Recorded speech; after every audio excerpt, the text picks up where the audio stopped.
Hey guys, long time no see. 24 hours just seems like too long. Sorry that this review is like so late, but we're going to be talking about AEW's New Year's Bash.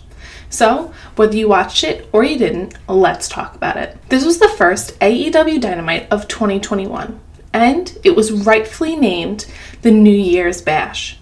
We started off very strong with the Young Bucks and SCU versus the Acclaimed and TH2. It was a high energy match. Of course, it also made the Young Bucks look really strong. The non-stop action ended with the Bucks and SCU winning. Then, Kazarian pulled out the mic and reaffirmed that SCU will break up if they lose their next match and want a challenge for the titles. We return to an angry, vengeful Jon Moxley cutting a promo about how he got screwed, but he will avenge his loss after Phoenix's match so he doesn't squander his opportunity. Backstage, we then hear about Trent's terrible situation from Chuck Taylor with Orange Cassidy, saying he's going to be out for half of the year. They were interrupted by Kip Sabian, Miro, and Penelope, with Miro challenging Chuck for a match next week. And if Chuck Taylor loses, he will become Miro's basically servant until the wedding. Then, we have one of the best matches of the night, if you ask me.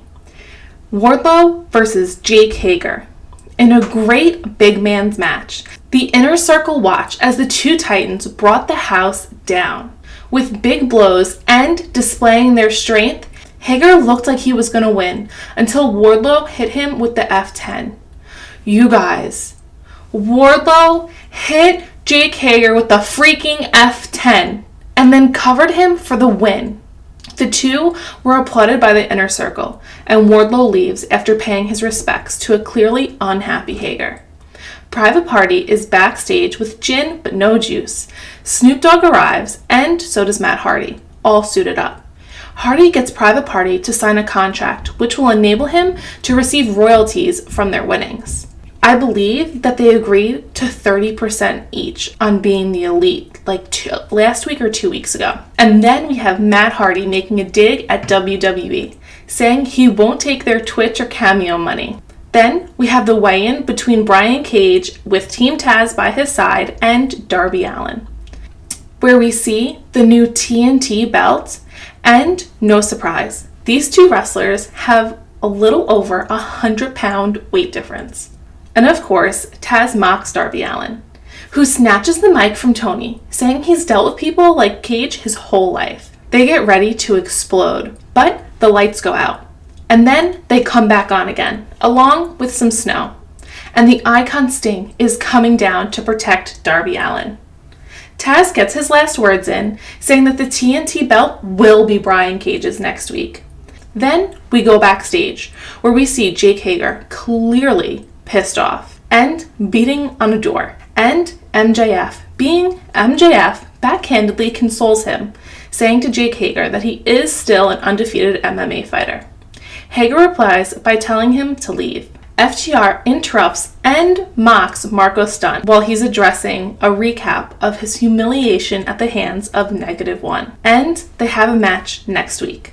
Matt Sydal then faces Cody Rhodes, coming out to a Snoop Dogg-infused version of his theme song. The match was alright, but the aftermath was a little weird, with Serpentico and Luther attacking them both. They were able to fight them off, of course, and Sydal was about to go for a shooting star press. But instead, we get an awkward splash from Snoop. Hikaru Shida then defends her world title against Abadon, who attacked her before the match even starts. It went back and forth, and then we see Abadon bite Shida on her wound, seemingly busting it open. Abadon does a lot of freakish stuff in this match, including pulling Shida under the ring. Shida was able to win with a Shining Wizard though, and retains the belt. But this was a really fun match to watch. We get a backstage segment featuring Tay Conti, Anna Jay, Reynolds, and Silver. Then Pac, Ray, and Penta get a square promo, where they remind us they're still the Death Triangle. Pac introduces the next champion, Rey Fenix. Finally, we get the much-awaited world title match between Phoenix and Kenny Omega. And what a match it was. The two went crazy with move after move and reversal after reversal. They probably spent a whole minute doing just Hurricane Ramas. It was excellent in every way. Words just don't do it justice. Kenny Omega wins after a lot of action, but the match was just the beginning. We head to the back, and Pac and Penta are being attacked by Kingston. Then Jon Moxley comes out with a barbed wire bat and saves Phoenix from another beatdown, and was attacked by the Good Brothers from Impact. We had Pillman, Garrison, and other AEW wrestlers coming in, but they were being swatted away like flies. The Bucks show up trying to stop everybody, but the two ended up joining forces with the Invaders. They do the Too Sweet sign, and now AEW has an invasion. So let's recap. This was an amazing show. It was perfect apart from the Bucks highlight reel in the start and the weird confusion at the end. It is it's very annoying that all the EVPs are looking so strong.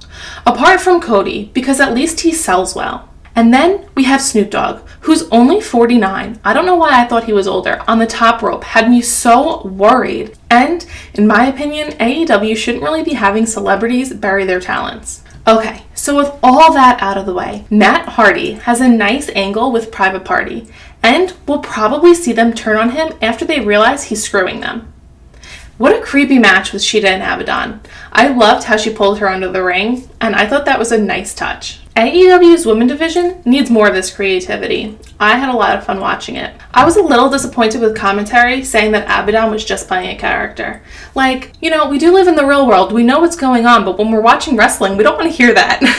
Let's hope AEW does this invasion angle better than WWE's dumpster fire version. It would be nice to see the Invaders continue looking strong for once. So, what did you guys think about the New Year's Bash Part 1?